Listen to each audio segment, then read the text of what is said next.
నెల్లూరు జిల్లా అనంతసాగర మండలంలో గత వారం రోజులుగా విస్తరంగా కురుస్తున్న వర్షాల కారణంగా మండలంలో సూర్యుడు కూడా కనిపించే పరిస్థితి లేకుండా పోయింది.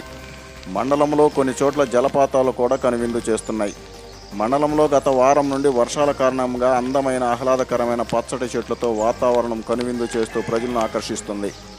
ఇదిలా ఉంటే మండల కేంద్రమైన అనంతసాగరంలో మాత్రం వర్షాల కారణంగా ఇబ్బందులు పడుతున్నారు. వీధులన్నీ జలమయ్యాయి, చెరువులను తలపిస్తున్నాయి. సిమెంట్ రోడ్లు సైతం చెరువులను తలపిస్తున్నాయి. మండల కేంద్రంలో డ్రైనేజ్ వ్యవస్థ అసలు లేకపోవడం దీనికి కారణం.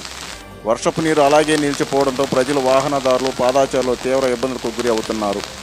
ఇప్పటికైనా అధికారులు స్పందించి ఇక మీదట ఇటువంటి ఇబ్బందులు లేకుండా మరియు రోడ్లు లేని చోట్ల రోడ్లు వేసే విధంగా చర్యలు తీసుకోవాలని, మండల కేంద్రం అభివృద్ధి చెందేలా కృషి చేయాలని ప్రజలు కోరుకుంటున్నారు.